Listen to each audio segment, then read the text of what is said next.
a vossa proteção, recorremos, Santa Mãe de Deus, não nos desprezeis de nossas súplicas e nossas necessidades, mas livrai-nos sempre do perigo, ó Virgem gloriosa e bendita. Amém.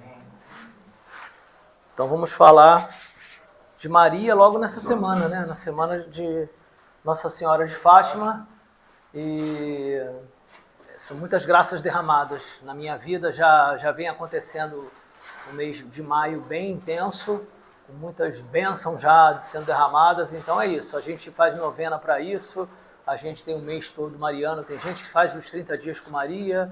Então é exatamente para a gente poder ter esse relacionamento com ela, né? Como a gente precisa ter o relacionamento com o Espírito Santo, com o Nosso Senhor, com Maria também.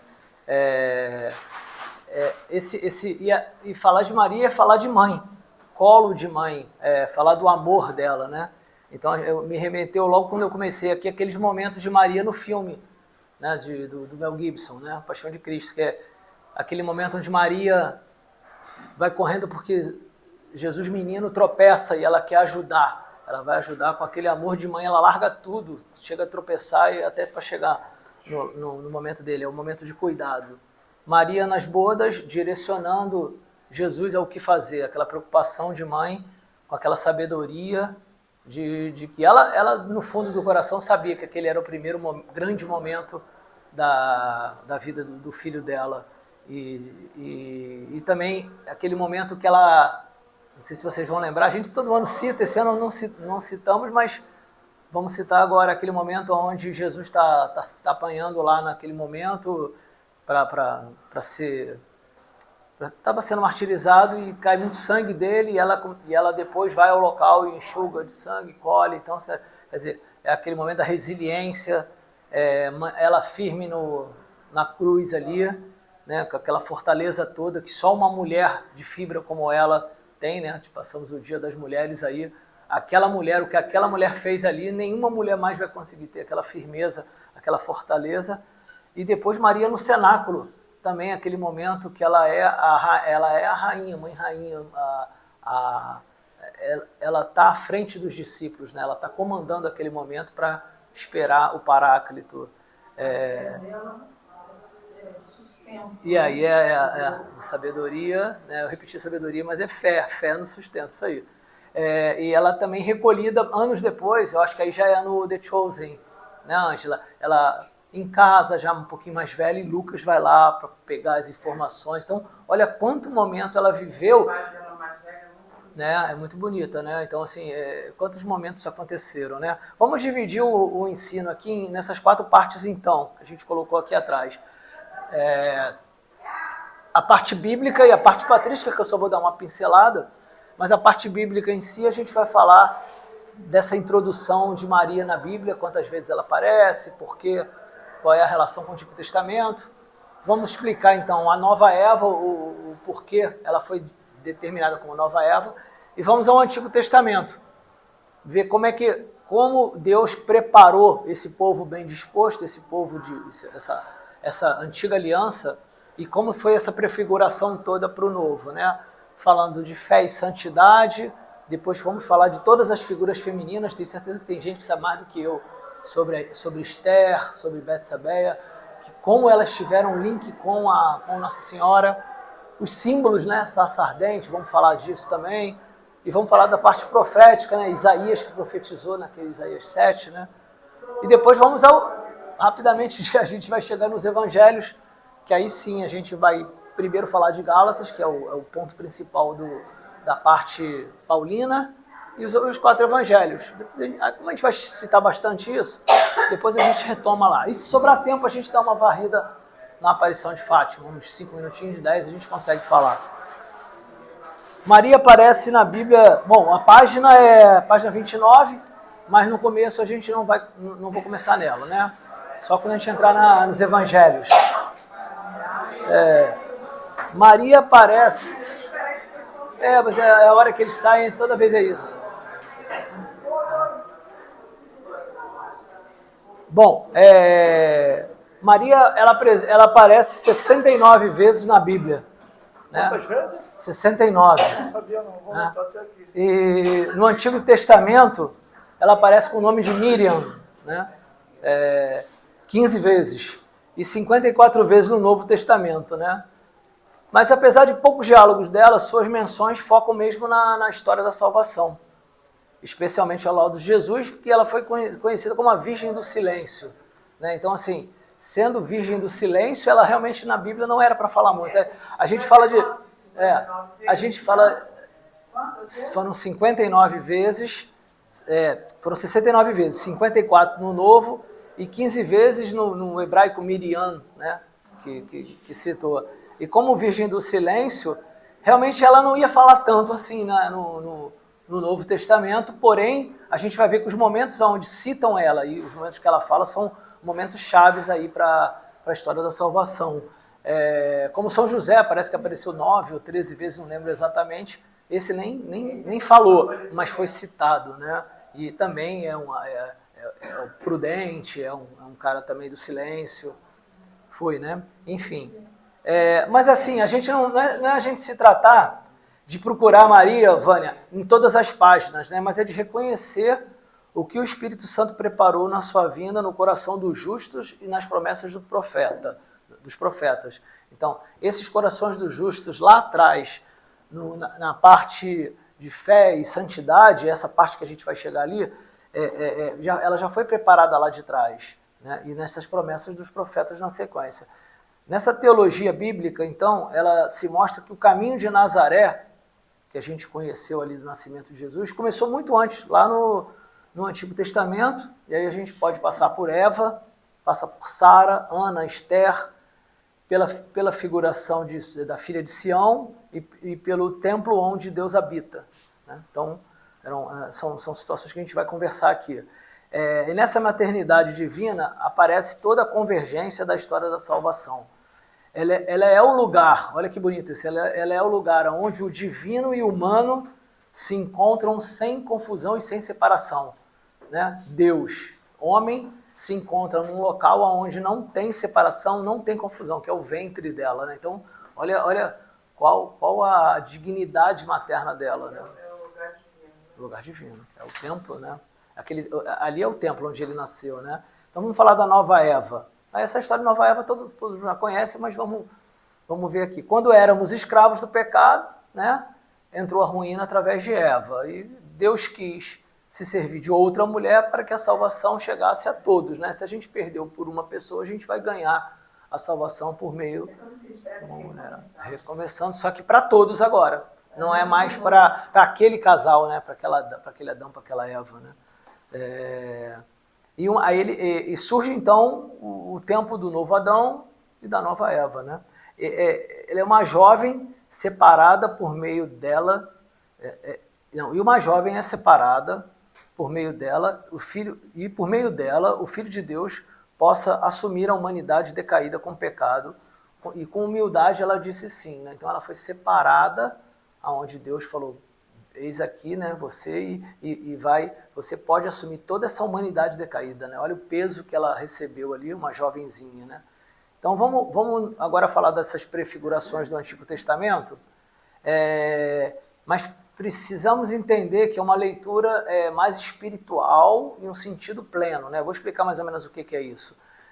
Não é que a Maria estava ali, a gente não tem como achar ela ali, mas é uma referência. Isso, tem as virtudes também, mas a gente, no Antigo, vai ter a referência às virtudes, mas é também um caminho, né, que vai se seguir. A parte espiritual, então, que a gente vai ver, seriam os eventos do Antigo Testamento vão prefigurar realidades definitivas, né? Na profecia de Isaías, ele vai vir de uma virgem, vai ser assim. Então, não é só uma prefiguração, não é só um ambiente espiritual, não. Ele vai conotar com a realidade mesmo de Nossa Senhora, do que ela viveu. E o sentido pleno, que geralmente no Antigo Testamento tem muito isso, manifesta o sentido mais profundo que Deus quis dar, né? Descoberto à luz de Cristo. Então, todo o Antigo Testamento tem esse sentido muito profundo do que Deus quer dar ali, né? Só que isso vai acontecer já e vai ser prefigurado e vai ser desvendado à luz de Cristo.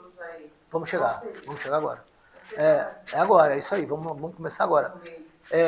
Então, lembremos então, para esse sentido pleno que eu falei, que a Bíblia ela tem um autor humano e o Espírito Santo como autor divino. Isso todo mundo sabe. Então, por isso que tem toda essa profundidade. Um homem simples não conseguiria escrever prefigurando Nossa Senhora, né? Tinha uma ação do Espírito Santo por trás, montando todo esse caminho. Então, a preparação mariológica no Antigo Testamento tiveram 3 linhas que convergem, né? Então, a gente vai falar aqui da moral, das figuras femininas, dos símbolos e as figuras proféticas. Bom, a moral, para a gente entender essa parte de fé e santidade dos pobres de Javé, é para falar da humildade daquele povo. Márcia sabe mais do que eu dessa parte. Daquela santidade silenciosa que aquele povo pobre, humilde tinha, e eles tinham uma confiança absoluta em Deus, né? Era uma confiança que aquele povo lá de trás tinha em Deus, né? A fé de Abraão, por exemplo. Então eles tinham uma relação com Deus que ninguém tinha nem visto, mas tinha aquela confiança genuína, uma confiança absoluta, mesmo sem ver. E essa fidelidade vai mostrando que com essa fidelidade e humildade, como Deus vai agir na história. Ele escolhe, então Deus sempre fez assim, né? Ele escolhe o pequeno, o frágil, o que nada tem, para realizar o impossível. Aí a gente já pode pensar em Nossa Senhora, né? Ela era pequena, ela era jovenzinha, era mulher, que mulher naquela época era bem desconsiderada assim, era frágil, ela não tinha nada, né? Eu não sei o que eu posso fazer, nem homem eu tenho, né? Então assim, é bem a realidade dela.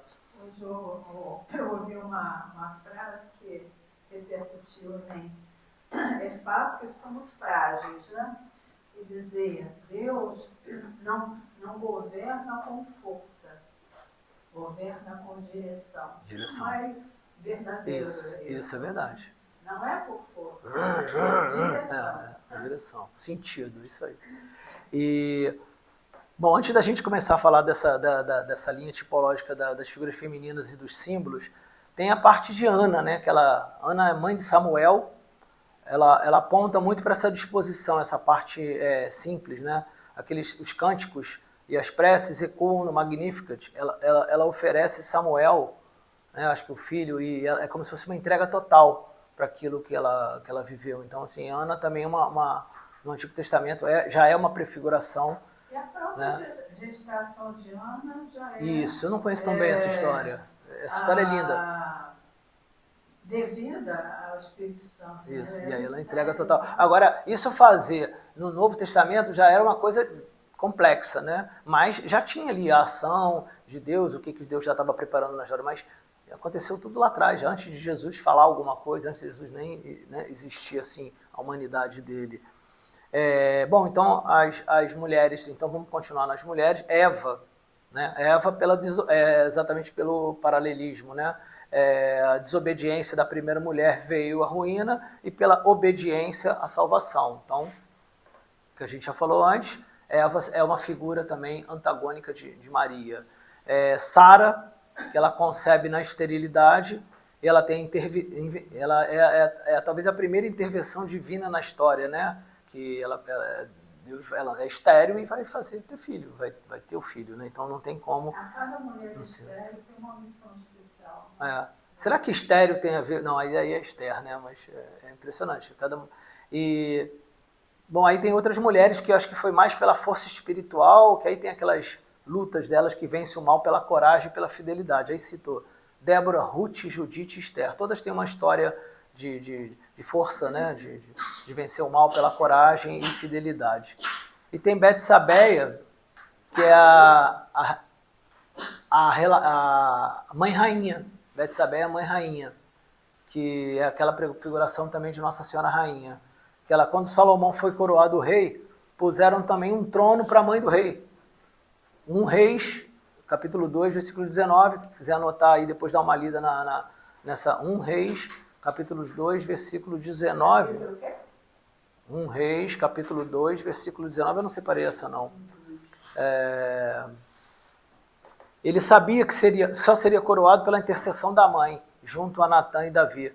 Então, Betsabeia, ela acabou sendo, né? Depois de Betsabeia, começou que todos os reis que eram coroados tinham espaço também para a mãe ser considerada rainha, né? Então não era o rei e a rainha, né? Era mãe e filho, né?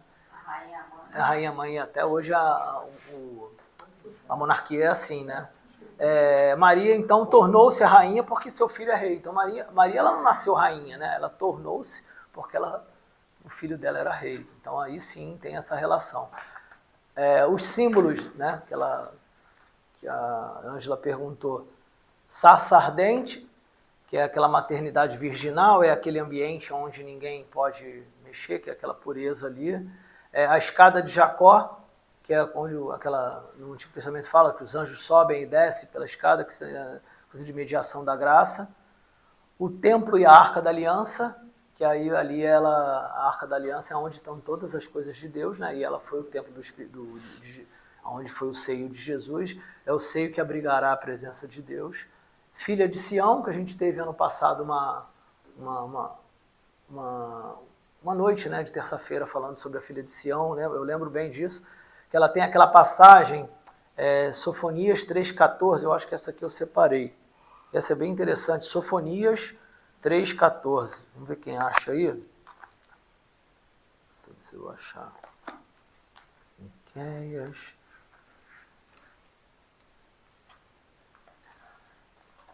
Sofonias 3,14. Não separei essa, não separei.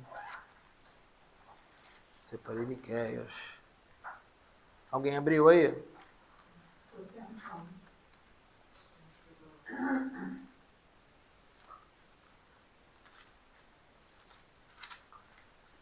Sofonias 3,14.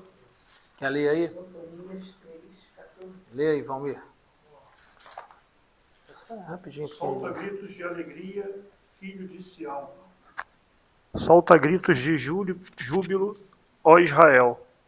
Alegra-te e rejubila-te de todo o teu coração, filha de Jerusalém. Olha o alegra-te aí. Referência magnífica. Magnífica. Alegra-te, cheia de graça, né? Então ela, a filha de Sião, né? A filha do povo escolhido, né? E temos a linha profética, então, que a gente vai ler. As 3 passagens que eu separei aqui, que todos os profetas falam então da promessa e do cumprimento da promessa. Gênesis 3,15, lá no início. Vamos falar essa linha.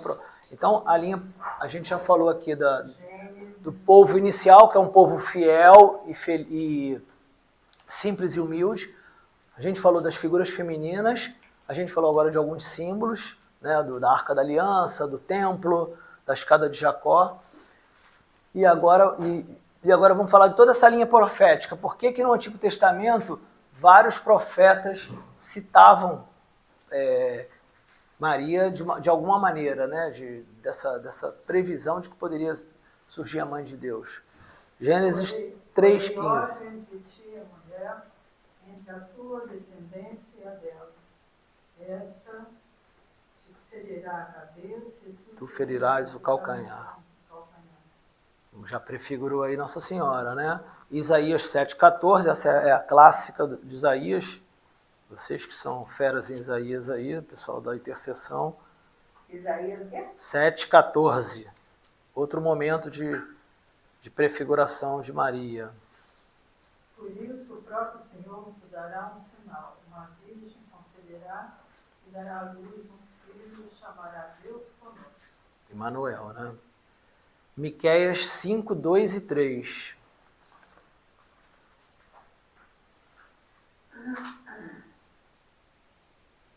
Vou eu ler. Por isso, Miqueias 5, 2 e 3. Por isso Deus os deixará até o tempo em que der a luz aquela que há de dar a luz. Então o resto de seus irmãos voltará para junto de Israel. Ele se levantará para os apacentar com o poder do Senhor, com a majestade do nome do Senhor, seu Deus. Os seus servos viverão em segurança, porque ele será exaltado até os confins da terra. Miqueias 5, 2, 3. Bom, agora então, já que a gente falou dos momentos que Nossa Senhora Maria foi prefigurada no Antigo Testamento, vamos... As passagens, 3 passagens, tá? vamos agora, o Antigo... Então, já vimos que o Antigo Testamento prefigura o Novo e o Novo se concretiza. Tá? Então, agora que a gente vai fazer a parte da apostila, né? Vamos, mas, bom, até que na apostila cita Gálatas 4 a 6. Vamos abrir? Gálatas 4 a 6, Celina. Fazendo igual os professores antigamente, quando alguém distrai, eu falo... Mas quando veio o plenitude dos tempos, Deus enviou o seu filho, que nasceu de uma mulher, que nasceu submetida a uma lei, a fim de remir os que estavam sob a lei, para que recebêssemos a sua adoção. A prova de que sois filhos é que Deus enviou aos vossos corações o Espírito de seu Filho, que chama Papai. Vocês veem que Paulo não cita muito o nome de Maria, né? Ele não é, né, tanto nos Atos, o Atos se cita mais, né? Mas todas as cartas paulinas não citam tanto. E é uma passagem importantíssima, né? Fala do amor do Pai, da missão do Filho, do dom do Espírito Santo, de Maria como mulher, mãe, e nossa filiação, Maria no Fiat, inicia o plano de salvação. Ela é silenciosa sempre, é discreta, só que ela surge assim, a primeira discípula missionária. Ela permanecendo como modelo fiel de discípula que vai propagar o evangelho, né? Então ela, naquela noite ali no cenáculo, aqueles 9 dias que ela ficou ali no cenáculo, ela já estava sendo ali uma coordenadora, né? Uma discípula mestre que ia começar a fazer se evangelizar. Marcos, agora vamos ver como é que cita então nos evangelhos, que é o que a nossa apostila da renovação fala. Marcos 6,3, essa é fácil também, conhecida. Marcos tem uma característica importante, que ele sempre fala muito de... vamos ler.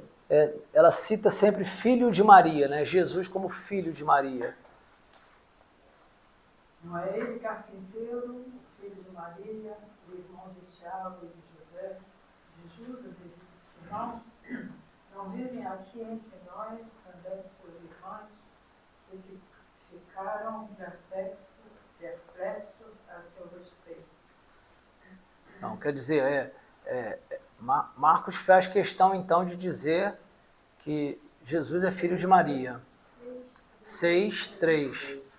Na cultura judaica, identificava o homem pelo pai, né? Então, sempre o homem era identificado, que ele é o filho do... né? É sempre o filho. E como Marcos cita Maria, filho de Maria, ele sempre faz uma menção exclusiva à Nossa Senhora, mas não fala muito de José, né, Marcos? Isso já indica de uma origem extraordinária de Jesus nessa tradição primitiva. Na tradição primitiva, os próprios apóstolos eles já citavam Maria de uma forma já diferente, uma mulher diferente, já no própria preparação dos evangelhos, né? Ele já fica caracterizado no início ali, Marcos escrevendo, que essa maternidade divina, onde veio o Filho de Deus, ela não necessariamente não teve uma mediação paterna, né, de um homem, ser humano, como pai. Isso aí é chocante para a época mais do que para a gente, por causa da figura filha de uma mulher, né? Até hoje, na cultura judaica, por exemplo, é o ventre materno que garante a filiação realmente, né?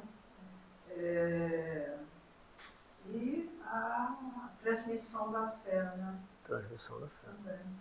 Mateus, agora vamos para os evangelhos de Mateus. Vamos falar da genealogia, profecia e realeza. Evangelho de Mateus, vamos falar da genealogia, profecia e realeza. Começa então o evangelho de Mateus falando daquela genealogia, né? Mateus 1:16. Vai, Leandro, você agora. Mateus 1, versículo 16. Jacó gerou José, esposo de Maria, da qual nasceu Jesus, que é chamado Cristo. Pronto. Então, quer dizer, já está dizendo aí que José né? É o esposo de Maria e Maria, esposa de José, que aí fala mais na frente, Mateus 1, 24. Né? Cita também, nessa genealogia aí, vocês veem que vai citar um monte de mulher, né? Dessas mulheres que a gente falou aí. Tá também dentro daquela genealogia de Maria, né? Pode ler aí o capítulo 1 enquanto eu estou falando, vai vendo que vai falar. É interessante que nessa genealogia existem mulheres que não foram tão puras. Que não foram tão puras, eu já ouvi falar isso, verdade, bem lembrado. Engraçado, né? É porque a nossa vida é essa, né? Então, prova que é a ação de Deus mesmo. Bom, a parte profética, então, Mateus 1, 23, que vai citar Isaías 7,14, que a gente já falou, né? Então, vai lá em Mateus 1, versículo 23, ele vai dizer, Jesus, Emanuel, Maria Virgem, não vai falar? A gente já leu isso já. Pô. Isaías 7,14. Entendeu? Significa Deus conosco. Viu? Quer dizer, Mateus faz questão de firmar o que foi profetizado lá atrás, né? 500 anos atrás, confirma. Vamos falar agora dessa realeza, a gente falou da mãe rainha, mas vamos falar da realeza dela aqui em Mateus 2, 11, que é na cena dos magos, omite José e fala de Maria com o filho, mesma coisa. Mateus faz questão sempre de falar da relação de Maria com o filho e não fala de José, essa relação direta, né? E aí a tradição, ela viu isso, aquela tradição posterior da igreja primitiva, viu isso exatamente como Maria, rainha mãe, né? Que é a mãe do reino davídico, né? É a mulher associada ao trono de Messias, do Messias. Maria era mãe rainha mesmo, né? Então aquelas coisas que a gente falou antes aqui do Antigo Testamento, ficou caracterizado, Mateus fez questão de caracterizar essa realeza de Maria. Bom, próximo evangelho, falar de Lucas, a gente vai ficar aqui até amanhã de manhã, para falar tanto do que ele cita de Maria. Mas a gente vai falar então da Anunciação e da filha de Sião, que Lucas comenta. Então, no caso, como eu falei, a forma mais desenvolvida dessa estrutura teológica, dessa mariologia que a gente tem hoje, Lucas ficou o tempo todo explicando e preparando, né, para a gente ter essa história bonita de Maria hoje, para servir de exemplo e entender como é que funcionou tudo. Eu acho que creio que tenha sido até uma forma que o Espírito Santo conduziu mesmo, que ficasse caracterizado da importância de Maria em alguns momentos e que Lucas escrevesse exatamente porque são pontos importantes, né? A Anunciação, que ali é o principal momento ali da nossa humanidade, do momento todo que a gente vive, desde a criação até o fim dos tempos, que é aquele momento onde o Deus vai ser anunciado, né? O menino Deus vai ser anunciado. Lucas 1, não precisa ler que é grande, 26 a 38, que é aquela história da anunciação toda, que a gente conhece bem. Aqui citou como o vértice da história bíblica, né? É o ponto mais, o ícone da história. É aquela hora que o anjo saúda Maria com palavras: alegra-te, cheia de graça, o Senhor está contigo. E aí essa tradição exatamente retoma o que a gente falou da filha de Sião, né?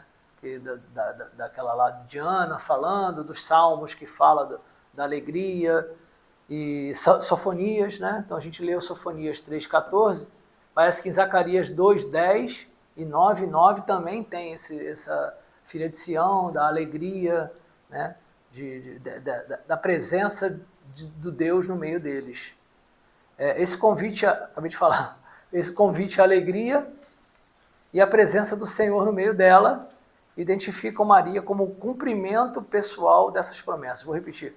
Esse convite à alegria, né, que o anjo fala, alegra-te, né, e Sofonias falou, no Salmo fala, Zacarias fala.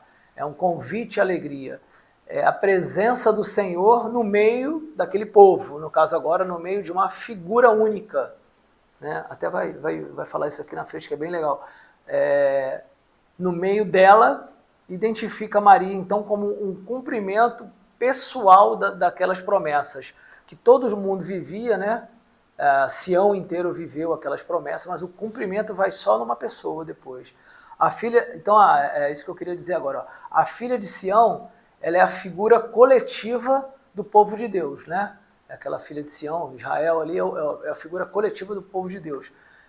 Torna-se agora, então, uma pessoa concreta, né? A filha que é o templo, é o que vai receber Deus, né? Então o mistério da aliança todo esse mistério da antiga e nova aliança vai todo nela agora, num único nome só. Todo aquele mistério, toda a relação da antiga para a nova aliança vai toda numa pessoa só. A referência à filha de Sião como templo está ligada à gestação dela. Ela foi templo, sacrário vivo de Jesus. Isso aí. Bom, o Evangelho de São João, aí a gente tem aqueles dois momentos chaves do Evangelho de São João, que é lindo, né? Que é o primeiro bodas de Caná, que é o primeiro milagre, e todo aquele momento do Calvário que São João relata magnificamente bem. Bom, bodas de Caná, Maria presente no início dos primeiros sinais do Filho. Fazei tudo que ele vos disser. Então ela intervém sem autoridade, mas com confiança, né?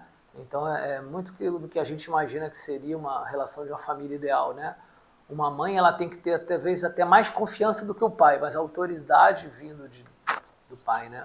Então Maria ela fez esse movimento ali, talvez São José não estivesse próximo, com confiança. Porém ela entrega a autoridade para quem ela sabe que precisa fazer, né? A situação das bodas de Caná, eu sempre, inclusive, quando rezo o terço, medito sobre isso, porque não é só o milagre, o primeiro milagre de Jesus, não é só a antecipação da vida pública de Jesus.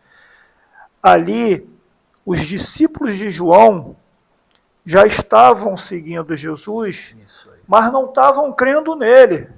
Porque viu um homem comum, numa festa, bebendo, se divertindo, entendeu? Então, a intervenção de Nossa Senhora naquele momento não foi só salvar a reputação de um casamento, foi chegar para esses seguidores e mostrar a ele é o Filho de Deus. Não, e assim, você vê que para os discípulos, né, houve essa dificuldade para eles entenderem, e aí depois, povo de Nazaré, quem é esse? É o filho do carpinteiro? Ninguém acreditava, depois os fariseus, que dizem que é Deus, e depois ainda morreu por isso. Quer dizer, você vê que por isso que no Antigo Testamento, Deus se fez do povo fiel e do povo simples e do povo humilde, né? E agora ele usou Maria, uma família simples de Nazaré, a mais pobre talvez, nasceu numa manjedoura, ele fez exatamente essa escolha, né? Ele escolhe sempre o mais simples. Então, a gente pode trazer para a nossa vida e pensar assim, então por que a gente vai ser arrogante, prepotente, vai querer ser melhor do que os outros? Se Deus explicou no Antigo e no Novo. Não, ele explicou no Antigo, deu exemplos, profetizou e concretizou no Novo. Então, será que a gente vai jogar isso tudo no lixo para ser melhor do que alguém? Né? Se ele escolheu o povo mais simples lá atrás, a família mais simples aqui, e dá exemplos claros de que a gente não vai a lugar nenhum com prepotência e arrogância. É Né? interessante que esse primeiro milagre tenha sido feito num casamento, né? Revelador da importância do casamento para Jesus. Né? Isso, que aí é a união da família, né? Da surgimento da família. Essa pedagogia da fé leva os discípulos à obediência, foi o que ele já falou aqui. Quer dizer, já está prefigurando a igreja vai começar dali. Os caras já estão começando a criar, alguma coisa aí, né? Essa transformação da água em vinho também é o símbolo da nova aliança, que nasce da intercessão de uma mulher também.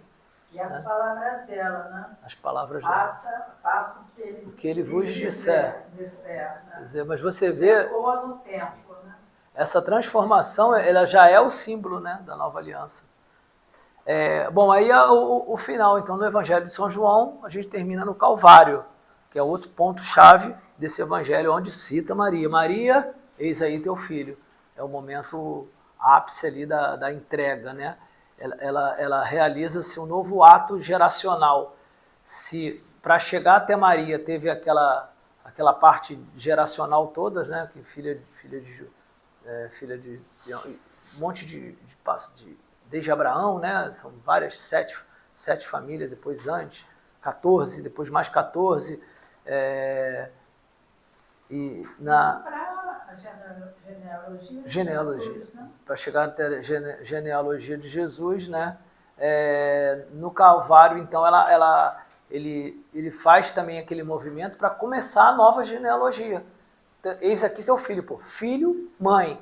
Então, a partir de agora, somos todos filhos no filho e somos descendentes do filho através da mãe, né? Pela mãe, que é o início da igreja. Então, Maria se torna filha, se torna filho do discípulo. Em Maria, nós nos tornamos filhos do discípulo amado, que representa todos os crentes, quer dizer, viu? São os que amam. Quem ama a Deus é filho de Deus, são os crentes. Então, naquele momento ali, João está representando todos nós, e aí conseguimos pegar essa genealogia. Por isso que é importante, quem crê, né, será salvo, quem não crê, não será. Então, por isso que é tão firmado esse momento. A importância de crer, né? Por isso que a gente sofre muito quando um ente querido, um ente nosso, alguém não crê, né? Jesus foi um homem qualquer, ou então é espírito, é alguma coisa que a gente fica muito triste, porque a gente vê que se ele não crê, não vai ser com esse caminho. Se ele diz que o único caminho revelado é o dele, então a gente fica naquela, poxa, a gente Hoje já tá. só pode rezar, né? Estava passando filme. Eu não estava assistindo o filme, não. Mas eu cheguei na sala no momento da cena. Uma pessoa, uma mulher, uma professora, um susto. Uma Pode botar para baixo. professora manda a menina, né, ler os 2 primeiros capítulos de Ezequiel, para ela saber como ela veio, que foi Jesus, porque ela precisava saber que ela veio de Jesus, que Jesus era, né, a figura central que mandava assim na vida dela. Muito bom. E a menina aí ficou, né, realmente, toda voltada mesmo para Jesus, e eu fui lá ler os 2 capítulos. De Ezequiel, né? Fui conferir, realmente, dá toda, assim, como Jesus influía em tudo, né, na vida da gente. Sim, muito bom. E assim, esse vínculo de Maria e da igreja, então ele vai surgir nesse ato redentor, né, de Cristo na cruz. Pelo sangue que redime, né, é o mesmo que uniu a ele desde o primeiro instante. Então, é o mesmo sangue ali que nos redimiu na cruz, é o mesmo sangue que veio de Maria ali, que é o mesmo tipo de sangue, né, de Jesus e de Maria. AB, não tem como ter outro, né? Já vi. É AB o sangue dele, preponderante no povo judaico. Então, eu vou fazer algumas perguntas. Vocês vão dizer sim, né? Óbvio, né? Vocês viram como é que Maria aparece para resumir aqui, né? No Novo Testamento, de modo bem discreto. Mas viram como cada ato, cada diálogo tem um modo, uma densidade teológica impressionante e fundamental nessa história de salvação. Vocês veem como cada momento, seja na prefiguração, ou seja dela, é tão profundo teologicamente, né? Se ela se opõe a Eva, Pois é. Posso? Adão é o novo, Jesus é o novo Adão, mas a Maria É a nova Eva. Posso dar só uma palhinha sobre isso? Você falou que ela aparece discretamente, é verdade. Mas se vocês perceberem, eu acho que eu já falei isso aqui, nos momentos mais marcantes da fé, ela aparece. Isso aí. Na Anunciação, Isso quem aí. estava lá? Maria. No Bodas. nascimento de Jesus, quem estava lá? Maria. É isso aí. No primeiro milagre, quem estava lá? Maria. Do Calvário. Aos estava pés lá. da cruz, quem estava lá?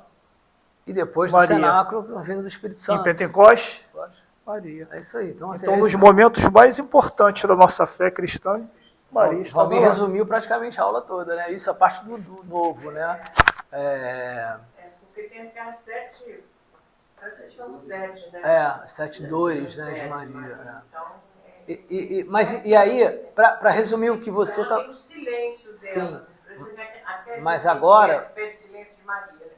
Mas agora vamos ver a parte teológica disso tudo.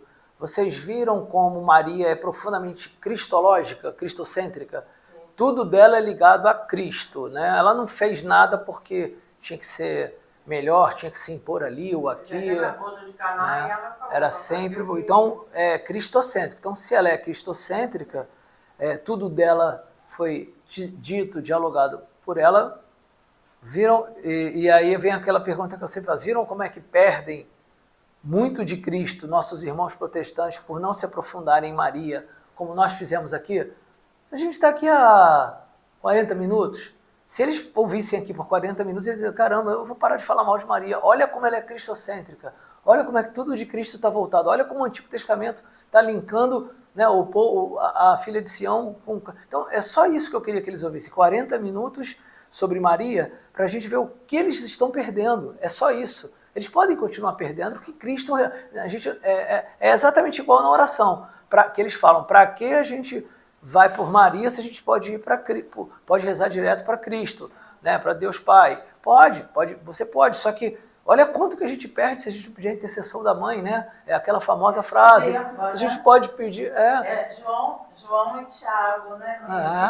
Isso, me coloca, por favor. É igual aquilo, você brigou com o teu pai te botou de castigo. Mãe, pede para ele me tirar de castigo, por favor. Quer dizer, vai conseguir. Se o pai me tira do castigo aí, não vai conseguir. Então, são várias coisas que, infelizmente, nossos irmãos... Esse lado de posso pedir ao pai direto, eles não precisavam pedir os irmãos dele de igreja para orar por mim. Muito menos o pastor. Muito menos o pastor. Valmir, muito menos o pastor, pô, muito menos. Viram como é que... Vocês viram sua predestinação corredentora participando ativamente, tanto na vida pública do seu filho, como a partir da sua assunção do filho, depois no cenáculo, que é a comunhão da igreja nascente, na primeira... vou repetir. Viram sua predestinação corredentora. O que fala de corredentora? Então, ela participa diretamente da redenção, né? Ela participou ativamente da vida pública do filho. Tudo que ele falou agora. A partir da sua assunção. Também, ela estava lá. No cenáculo, que é onde surge a igreja ali. Na primeira novena, né? Começou no cenáculo, 9 dias ali dentro, e em Pentecostes, ela está o tempo todo, né? Viram como seu papel nunca sobrepõe ao de Cristo, mas reflete Cristo. Tudo que ela faz vai espelhar em Cristo, vai aparecer Cristo. Ela, em nenhum momento ela é maior, ela já provou isso desde a humildade lá atrás, na bodas de Caná, e também ali na cruz, né? Porque ela poderia, Jesus me diz aqui quem é o filho. Não, ela está sempre em silêncio, vendo os passos de Jesus, os atos, né? Viram como Maria nunca compete com o filho, né? Mas sempre está o manifestando. É importante falar isso, né? Porque ela não está competindo, ela não é... eu vou pedir a ela, eu posso pedir a Deus. Não é isso. Maria, a dignidade dela é inferior demais a Jesus, né? Porque Jesus é Deus. Viram como Maria materializa esse amor em favor do povo de Deus, né? A filha de Sião, a nova aliança, a nova arca da aliança, ela está fazendo isso tudo em função do povo de Deus, né? E ela recebe na cruz, sendo a mãe do povo de Deus, né? É também muito bonito isso. Então, em Maria, o mistério da graça se torna visível. Ela é a primeira redimida. Quando eu estudei isso aqui, eu fiquei pensando, poxa, mas será que o bom ladrão também não foi o primeiro redimido, né? Porque a gente sempre tem aquela impressão de que foi o primeiro que foi para o céu. Mas ela foi redimida porque ela foi cheia de graça, agraciada abundantemente. Ela já nasceu redimida, né? Primeiro que ela nasceu sem o pecado original. Depois foi escolhida, depois viveu com Jesus, né? Com a humanidade, com toda aquela divindade. Então, assim, ela é a primeira redimida, ela é o modelo da igreja e ela é o ícone que toda a humanidade é chamada a ser. A gente fala, hoje mesmo ele falou muito legal, ele falou, nós temos que ser, uma coisa que fala, Oder Christus, né? Precisamos ser outro Cristo. Mas a gente também precisa se espelhar em Maria, nas virtudes, nos atos, no silêncio, né? Toda essa vida de Maria, principalmente uma mulher, né? Olha que beleza se toda mulher conseguisse se espelhar em Maria, né? Tem tanta mulher que querem espelhar e não chega aos pés de Nossa Senhora. Então, a Mariologia bíblica, ela é uma teologia do vínculo entre Deus e o homem, entre Cristo e a igreja e entre o espírito e a carne. Então, a vida toda de Maria, essa estrutura toda de Maria que a gente falou aqui, a teologia diz que ela faz o vínculo entre Deus e o homem. Tem Deus, tem homem. Quem faz esse vínculo? Maria, que ela, né, atua na divindade de Cristo e na humanidade, ela conviveu com ele.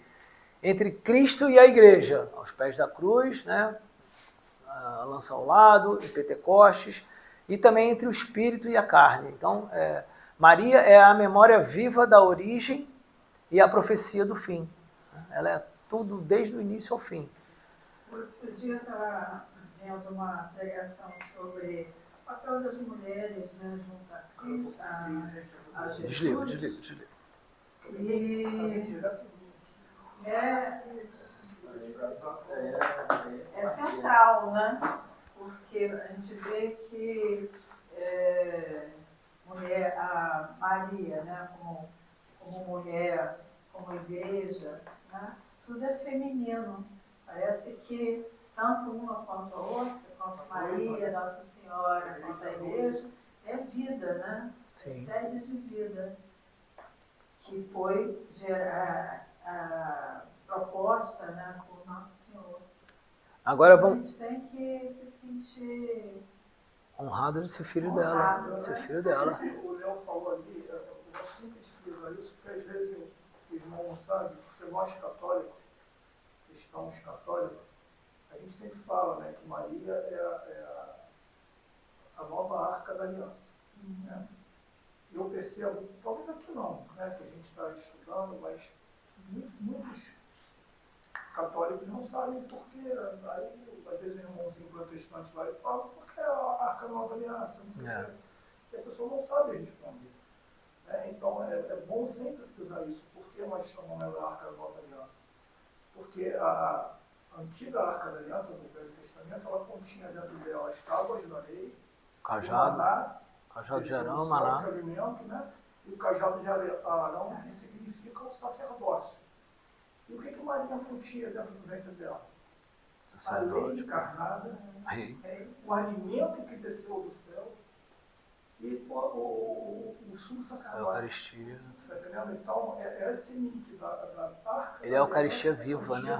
E a arca da aliança era tão linda, respeitada, era o sinal de Deus na terra, que quando eles iam para a guerra, eles levantavam a arca e ganhavam a guerra. E quando não fizeram, morreram, né? Quando fizeram, morreram. Entendeu? Essa importância, né? Maria... não, isso é importante. Você detalhou o que eu só comentei. Vamos falar agora então da Maria rapidamente nas fontes patrísticas. Patrística lembra, é aquele período, vamos lá, recapitular no passado. Denise, vamos lá. Tradição apostólica, que a gente é aquele tripé. Sagrada Escritura, Magistério e Sagrada Tradição. A tradição apostólica que a gente fala que é o tripé da igreja é só aqueles até o ano 100, na morte do último apóstolo. É a tradição com T grande. E essa tradição da sequência ali da morte dos apóstolos até os primeiros padres da igreja, né, é chamada de patrística. Ela vai até o século 6, 7. Então, patrística é isso, é a partir terminando ali a vida dos apóstolos, entra os discípulos dos apóstolos que já eram Santo Inácio de Antioquia, Irineu de León. Eu queria dar esse significado. Eu estava aqui, que é patrística, é de padre. Então, são os padres da igreja, né? São aqueles padres. Então, a patrística é aquele período ali do final da tradição apostólica e entra a tradição da igreja primitiva mesmo, da igreja que a gente vai seguir. Então, a Maria, nessas fontes, foi fundamental, porque ali Maria ela se tornou um espaço onde se fazia teologia, aonde esses padres, imagina, bispos e presbíteros e aquele pessoal todo culto ali que estava estudando aquele início da igreja, eles usaram muito Maria como essa fonte, né, esse local. Então, e a figura de Maria ela sempre impedia de cair em heresia. Quando falava de alguma heresia, não, mas Maria era a mãe de Deus, Deus Filho, aí é o Theotokos, aí começa todas aquelas discussões teológicas da época, porque, querendo ou não, estava se formando, né? Tudo isso que a gente conversou, que a gente identificou, isso a gente já pegou pronto. Mas eles sofreram com heresias ao longo daquele período, a gente já falou sobre sobre aqueles concílios lá atrás, né, o concílio de Éfeso e tudo, que eu não vou entrar nisso aqui não. Santo Inácio de Antioquia, que bancou Santa Maria, Mãe de Deus, Justino Mártir, Irineu de León. Santo Inácio de Antioquia, que foi discípulo de João. Discípulo de João, entendeu?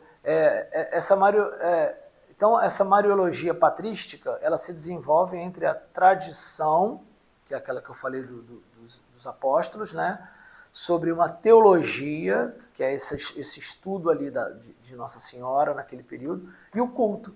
Né? Então, ela participava do culto, a imagem dela, né, a história dela. E a gente tem a primeira oração, vamos ver quem sabe qual é a primeira oração encontrada no século II, que eu rezo toda vez que eu vou começar alguma aula, né, que é essa que eu subtuo presidium, né, que é a vossa proteção, recorremos Santa Mãe de Deus, lá também, quando eu prego lá eu rezo, então, é a primeira. Então, quando eu comecei, eu gostei a letra é bonita, né, da oração, eu gosto sempre dela, mas na época eu estava estudando um pouco de apologética, né, e aquela para confrontar eu achava que a apologética era ficar confrontando o protestante, né, porque a gente via muito cara na internet que gostava de confrontar, e depois eu fui entendendo que apologética não é nada disso, e sim a gente firmar a nossa fé e posicionar, porque a gente tem voz, né? É igual na política hoje, quer dizer, alguns podem falar, todos podem, quem está no governo pode, quem não está não pode, não, pode também. Então, na Igreja Católica ela tem o direito de falar, e ela fala muito hoje. Então, quando ela vai falar, afirmar a fé dela, está baseado no catecismo, né, que é o magistério, está baseado na tradição, está baseado na Sagrada Escritura, ela não está solta, né? E aí podem falar o que for, que a gente tem um embasamento. Por que eu falei isso então? Porque essa primeira oração, eu gosto de falar ela porque eu imaginava, né? Pô, se é uma oração do século II, se tinha Nossa Senhora escrita lá a imagem dela, lá naquelas catacumbas de Priscila, tinha a imagem dela escrita lá, século I, século II, III, tem lá, tem a oração escrita. Pô, o que esses protestantes, eu pensava assim, que esses protestantes não querem acreditar em Nossa Senhora? Que eles acham que não foi nada, morreu e acabou? Não, eu ficava sempre querendo... Interessante isso, eu não sabia, cara. Isso poderia mandar pelo zap. A oração? A oração, não, e que ela estava escrita nas catacumbas. Estava escrita. E foi encontrado isso mais para frente, não foi encontrado recentemente, não. A referência a Nossa Senhora não só nas catacumbas, como nas grutas, nas né? grutas, na Turquia, por exemplo, representação de Nossa Senhora nos tetos. A partir do século IV é que vai amadurecer aquela analogia entre Eva e Maria que a gente falou. A gente falou tão obviamente, mas Eva e Maria todo mundo sabe, uma entrou com pecado, a outra, uma desobedeceu, a outra obedeceu. Só no século IV que começaram a falar sobre isso. Para você ver como é que esse desenvolvimento orgânico dessa teologia mariana foi acontecendo, né? Santo Efrém o Sírio é que começou a chamar ela de Arca da Aliança, né? E também tem uma que eu nem lembrava, Márcia, a harpa do Espírito Santo. Conhece, lembra? Já ouviu falar nessa? Ela é a harpa do Espírito Santo. Harpa do Espírito Santo. Eu vou até pesquisar melhor sobre ela, mas eu imagino que seja pela doçura, pelo canto, né? Bom, e para fechar, muitas coisas que sabemos de Maria vêm dos evangelhos apócrifos. O que é evangelho apócrifo, Leandro? São os evangelhos que não entraram no cânon bíblico, né? Que são escritos que não entraram no cânon bíblico.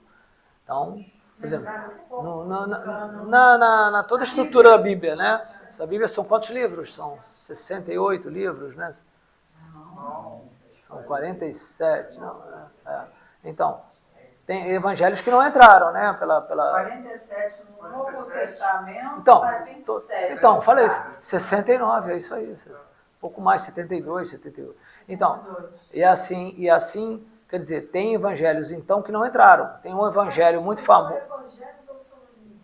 Não, livros são evangelhos, né? Todo evangelho, você pode escrever um evangelho também, porque o nome é evangelho, né? Mas tem evangelhos, aí tem evangelho bom, enfim, não vou ficar citando evangelho apócrifo aqui, não. Você está se referindo a esses apócrifos, né? Não. Os 72 são livros. São livros. Temos 4 evangelhos. São evangelhos que não entraram no Isso. Aí tem evangelho. Então tem um evangelho, até ficou muito famoso, é o evangelho de São Tiago. Esse evangelho de São Tiago que não entrou, né, é um evangelho até que muito dessa igreja primitiva acompanhou, que fala da... A gente acredita, Santa Ana e São Joaquim. Não é citado na Bíblia, mas no Evangelho de Santiago tá. Porque é como se fosse histórico, né? Histórico. Mas tem outros evangelhos bem errados, né? Cheio de heresia ali, é bem complicado da gente pegar eles, né? Bom, e aí então, e fala também relatos de aquela Ana Catarina Emerick, aquela beata, ela fala muita coisa, as visões dela batem com coisas do Evangelho de São Tiago, mas não foi inspirado pela Bíblia, não entrou na Bíblia.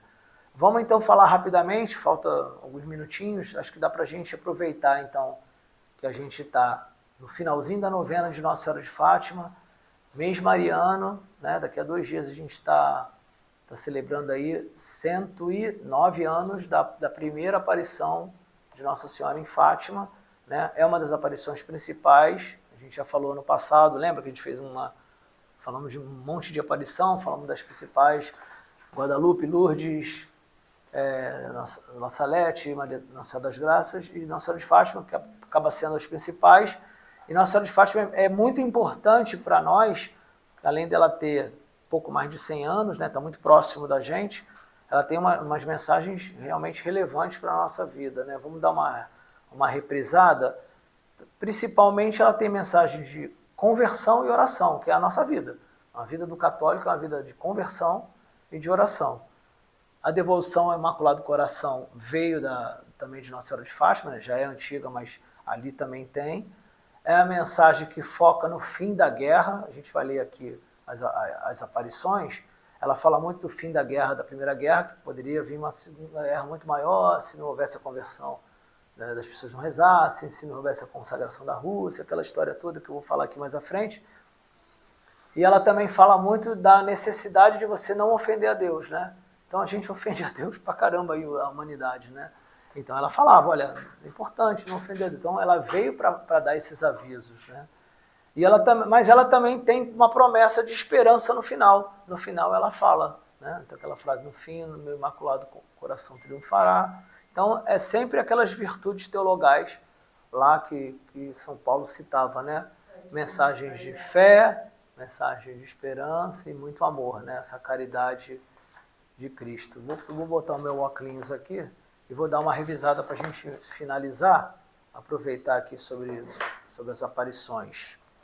Me acompanhe, por favor, quem quiser interromper pode, mas vou falar rapidamente das aparições, uma paginazinha só. Em 1917, Nossa Senhora profetizou a 3 pastorinhos, Lúcia, Francisco e Jacinta, que se a humanidade não desse ouvidos aos apelos que ela vinha fazer, começaria então uma Segunda Guerra Mundial, pior que a primeira, e que a Rússia espalharia os seus erros por toda a humanidade. Aconteceu ou não aconteceu?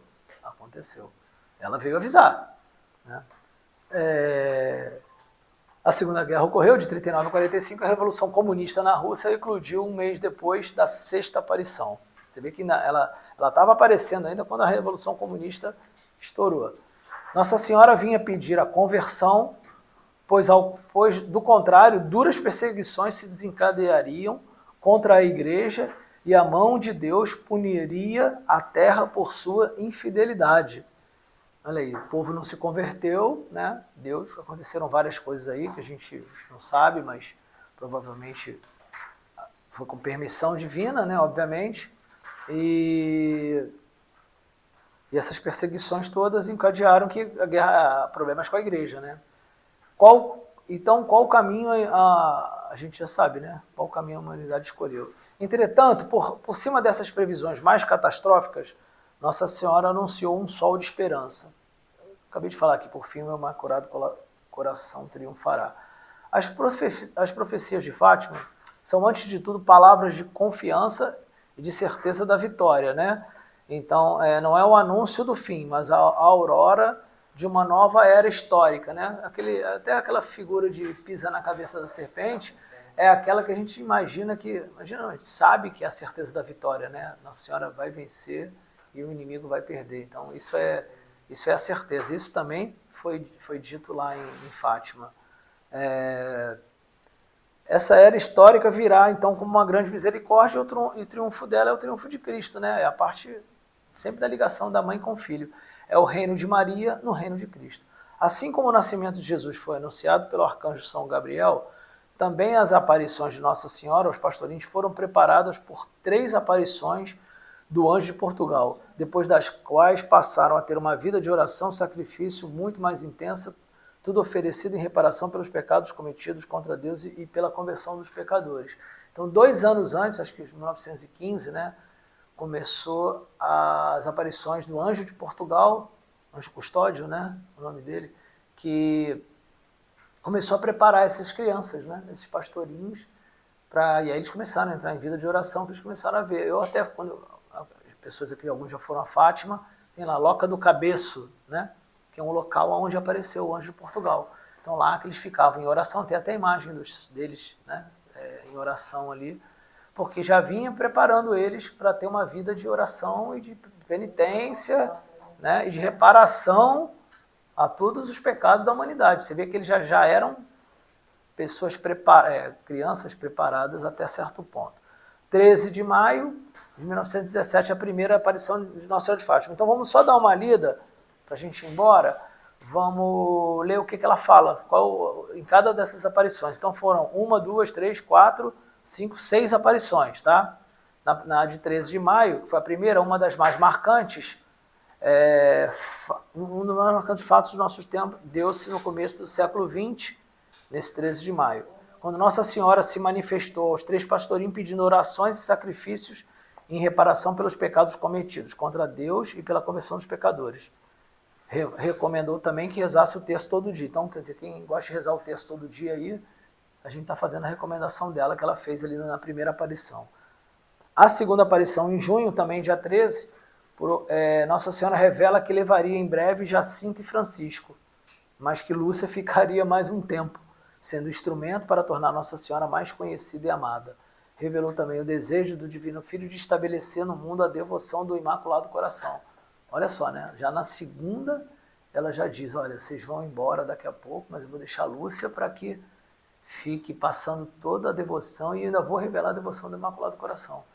Eles faleceram com um surto de tuberculose. Naquele período, né? São santos, Tem as imagens dele lá agora, né? 13 de julho, terceira aparição. Aí ela fala o segredo, deixa eu ver aqui. Isto não o digas a ninguém. Foi na terceira aparição que Nossa Senhora revelou-lhes o famoso segredo nas suas 3 partes, ordenando que não os contasse a ninguém. Anunciou também que no mês de outubro faria um milagre onde todos acreditariam nas aparições. Quarta aparição, a provação dos pastorinhos, né? Aí começou ali até aquele momento de provação. Foi assinalada por inúmeros acontecimentos que marcaram. Na verdade, essa aparição foi a única que foi dia 19, né? Assinalada por inúmeros acontecimentos que marcaram profundamente a vida das crianças. Seus pais foram intimados pelas autoridades locais, o padre local não lhes dava crédito, foram elas submetidas a exaustivos interrogatórios, sequestradas, ameaçadas de morte e até mesmo ficaram presas em uma cadeia pública junto dos outros detentos. Quer dizer, é engraçado que eu lembrei agora de... Você vê, também teve aquele momento do índio, né, lá de Guadalupe, que ele também não vai, ele vai pelo outro lado. E por que você não vai? Quer dizer, sempre tem um momento de desencontro, de provação antes, e a gente falou isso hoje, né, Márcia? Tem um momento de desencontro, de provação, de dificuldade, mesmo nas aparições marianas. O índio que queria, não, eu quero curar, eu não quero ver também a senhora hoje, que eu estou com a cabeça assim. Aí acontece. Aí vai os pastorinhos indo para lá, vão sequestrados, tem dificuldade de... Jonas, né? Jonas também. Foge de Nínive, É isso, é sempre assim, não tem jeito, é a vida nossa do fiel. No dia marcado para aparecer, não puderam comparecer, mas nem por isso Nossa Senhora de Fátima deixou de visitá-los dias depois, dia 19, em outro local, onde pede novamente que rezem muito pelos pecadores. E aí é aquela cena que ela mostra o inferno para eles, né? Porque vão muitas almas para o inferno por não haver quem se sacrifique por ela. Aí tem aquela imagem do inferno. Na quinta aparição, dia 13 de setembro, recomendou que continuasse a rezar o terço para o fim da guerra, disse que Deus estava contente com os sacrifícios deles e reafirmou que faria um milagre em outubro, né? Tem até um momento que ela pede para que eles não se machuquem tanto, né? com silício, né? Ela pede porque não há necessidade de tanto. A última aparição, de 13 de outubro, que ela fala que é a Rainha do Rosário, né? Nossa Senhora revelou-se como sendo a Senhora do Rosário, pediu que fizessem uma capela no local em sua honra, está lá até hoje, tem a réplica aqui do lado, que rezasse o texto todos os dias e profetizou que a guerra terminaria em breve. Realizou também, diante da multidão, o milagre anunciado, o sol começou a bailar, várias pessoas ficaram curadas e as roupas ensopadas pela chuva que caíra caudalosamente antes da aparição estavam completamente secas. Mais de 50 mil peregrinos acompanharam o milagre, saiu nos jornais da época e tudo. Então, o resumo legal aqui que esse texto fala, as aparições de Nossa Senhora mudaram a história do mundo, né? E mudam constantemente a vida de milhares de pessoas. E também mudou a minha vida, né? Então, assim, é interessante como é que ela fez esse trabalho todo e vai mudando a vida de cada um, muda a vida de todas as pessoas. Vai acontecer alguma coisa, acontece né? Acontece um monte de problema, um monte de dificuldade, e a gente tem que confiar, né? Porque Maria é mãe, né? Está disponível para a gente. Amém? Era isso, acho que a gente concluiu bem aí, que a gente tem que falar muito bem de Nossa Senhora. Estamos na semana dela, mês dela. É bom que vai ter Maria até no final da apostila, né? Isso, aí daqui a pouco vamos para os dogmas e vamos seguindo adiante. Até junho. Eu tô olhando. É isso? Muito bom, vou terminar aqui a aula, obrigado.